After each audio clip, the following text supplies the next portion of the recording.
Hi everyone, and welcome to your weekly Pick a Card Tarot readings for the week of December 16th. If we haven't met, my name is Sydney, I'm the tarot guy next door, and I use my occult knowledge and intuition to help guide you towards the life you want. If you have a question you want to ask the cards, you'll find information on how to get a private reading below. And if you want to learn how to read the cards, you'll find information on my tarot course below. I'll be doing 5-card open readings, and here are the decks that I have for you. We have the classic Rider-Waite-Smith with White Crystal, the Tarot of Symbolic Worth with Sunstone, and the Morgan Greer Tarot with Mahogany Obsidian. We also have 4 different oracle cards to choose from 4 different decks. So go ahead and pick which tarot deck and which oracle card resonate with you the most. It's totally fine if you're drawn to more than one. And as always, you can pause this video if you need more time. As always with collective readings, take what resonates with you and leave aside what doesn't. If you want to jump straight to your reading, you'll find timestamps below. And with that, let's go right to the readings. Alright, Group 1, let's see what we have for you for this week.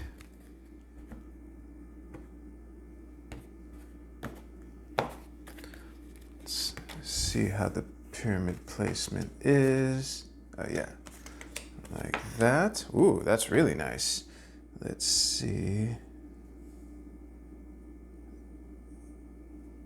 How is that? Ooh, look at that. So, I'll put that like that.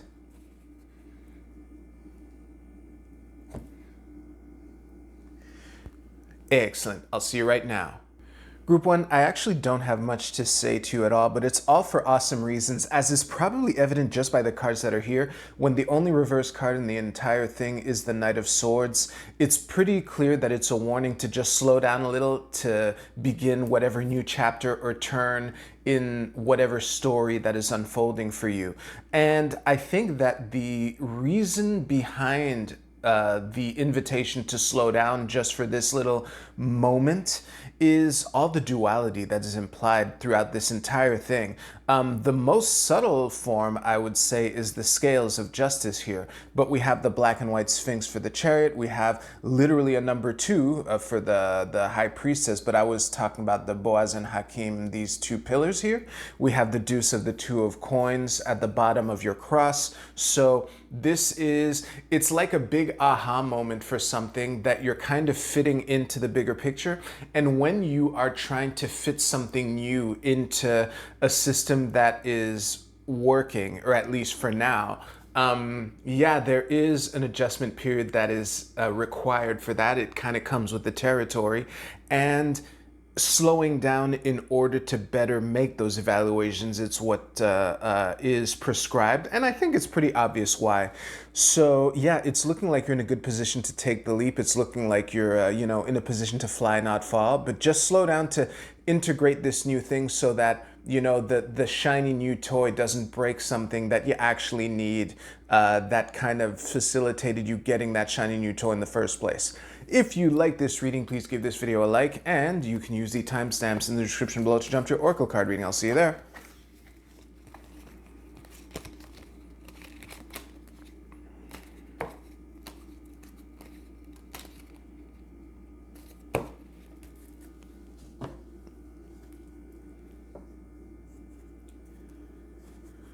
All right, Group 2, let's see what we have for you for this week. Pyramid placement is pretty good, so. Okay.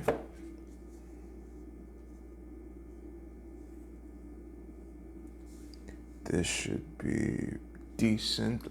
Ooh, a little. Okay.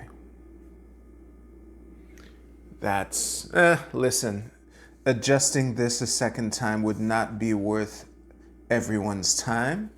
So we will do that, and I will see you right now. Wait, there we go, now it's focused.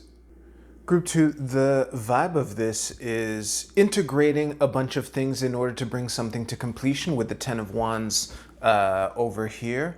And I'm really fascinated by the fact that these are 2 7s here, and we have a deuce and a 10. So it's almost the duality part of the deuce and the 2 7s leading to the 10 with the completion here is making me read the star a little differently than I usually read her. Because when I read the star in Marseille style decks, I read her typically as like running naked in the woods and not giving a care. The not giving a care part is still there, but with all of this, it's more of making it look easy. You know when you're good at something and you do it in front of people and then people are like, wow, how did you do that? And they're like really impressed, but for you it was easy. Or sometimes it's the opposite, where you're working really hard and people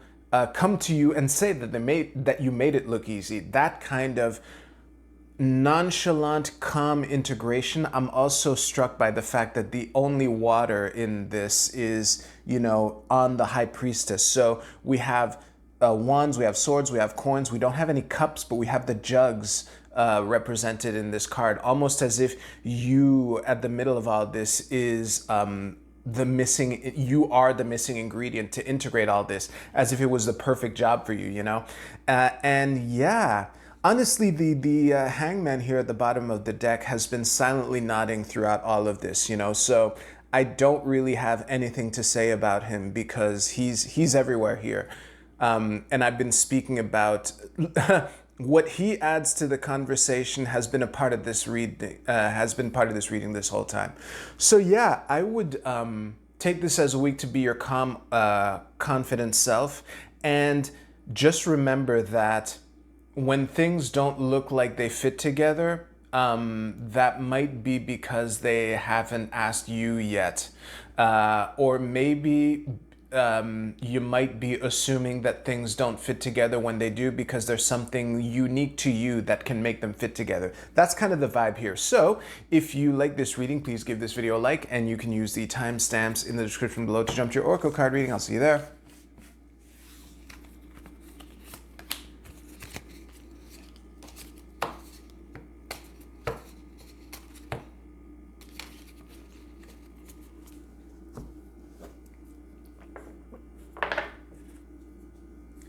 All right, group 3, let's see what we have for you for this week. All right, nice. A little less nice, but still nice. Some of y'all might need a don't panic just with the 5 of Swords, but I'm not, well, actually, I was about to say I'm not one to shy away from conflict, but that's patently false. Let me see. This looks good, beautiful, so. And with that, I will see you right now. Group 3, this is the best kind of warning, because the warning in this message is to basically not let the delays and obstacles get to you. The overall vibe here is having to deal with interruptions, short-term disruptions on the way to something awesome, basically. Because obviously we have the 9 of Cups that is upright at the top of your cross. We have the Emperor who is in reverse in the bottom of your cross. So it's looking like you're marching towards your goals, reaffirmed by the 10 of Coins reversed at the bottom of your deck here. And people are, or someone is coming to you with a problem that may or may not be related to where you want to go, but is kind of forcing you to have to deal with it. And at times like that, especially when you're on the verge of a breakthrough or something like that, because this is a 9, right? But whenever you're on the verge of something that's really, really awesome, I'm getting a little jittery in the good sense just thinking about it. Disruptions to that can be really, really angering and annoying. So as long as you keep that in mind, I think that is what can give you the vantage point to deal with it from the 7 of Wands perspective of, oh, I suddenly have to mount a defense, but I'm well positioned, so it's fine, versus the overtly conflictual winner/loser mentality of the 5 of Swords. So yeah, the approach with which you, the mentality with which you approach these problems is the thing to keep in mind. And I think it's fitting that the only upright cards in the entire thing are the Nine of Cups, the Seven of Wands, and the Five of Swords. So there's an opportunity here. I'm not sure what it is. This might be the opportunity that you're after. This might be the 10th cup, so to speak. Or it could just be the reminder of the dream that you're after. Or it could be the problem that people are coming at you with, which is actually an opportunity, but if you look at it from the wrong way, you might react more rashly than is warranted given the position that you're in. So yeah, that wraps everything up. If you like this reading, please give this video a like, and if you don't want to watch me pick up your reading, you can use the timestamps below to jump ahead a couple seconds.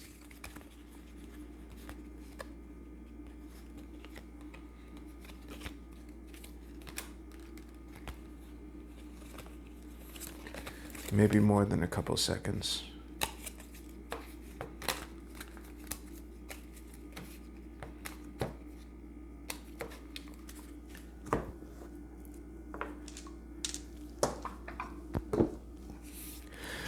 All right, let's take a look at the Oracle card portion.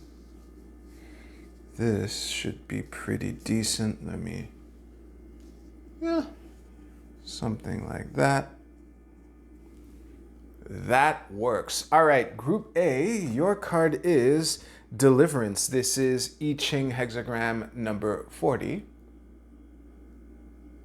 And the keywords are release, relief, a fresh approach, liberation from obstruction, finding a solution, and exhilaration. Yeah, this is... all sorts of words in this resonate with all sorts of aspects of the readings that I gave. There's a lot of breakthrough potential in all three readings, and when you find a solution to a problem that's been gnawing at you for a while, there's something extremely exhilarating. So I guess you can just take that as a positive omen. For those of you who might not have had that breakthrough, this might be a clue that you might be on the cusp of it. All right, Group B, your card is Mending. I have pulled this not that long ago, but let me take a look at it. Yeah, I think this is a, I'm gonna read it the good old-fashioned way of taking this as an invitation to attend to the things that might need attending to, the little cracks, the water infiltration in the foundation, the little tears, be it in relationships or systems that you use. Maybe there's a practice that you've been straying away from that was really, things were going really good for you when you were doing it. Might be a good time to take an audit of that kind of thing. So yeah, really pay attention to the details and on polishing and paying attention to the details. I've said that enough. Group C, your card is Zacriel, the Angel of Memory. Those who are not familiar, I tend to read the deck as, just look at what's on the card, so I will look at it right now. Yeah, in the context of the readings I gave, there's a very clear nod to integrating everything. This is, because what's drawn my attention is how all these ribbons are going through the angel's hands, and then I'm reading them as going into the heart and the head, which is surrounded by the purple halo that's the same color as all these strands here. So this is a week to try to integrate. There's one reading that was specifically that, so, told you so. And what else? Yeah, the things that don't feel like they fit together, this might be a good week for figuring out a way to make them fit together and realize that maybe they weren't so incompatible after all. Group D, your animal spirit is the deer spirit. Bring a gentle touch. Honestly, I'm not even gonna stare at this off camera. This is an invitation to bring the delicate attention of a surgeon to this week rather than the get it done right now approach of a construction worker about to demolish a wall, with a sledgehammer. So this is more scalpel, less sledgehammer. And as long as you keep this in mind, like you're handling a delicate Fabergé egg, or whatever metaphor is useful for you. That is the approach with which to take this week. And that is a good note to wrap everything up on. Thank you very much for watching. If you like this video, please give this video a like. Y'all have a great week. Take care. I'll see you soon.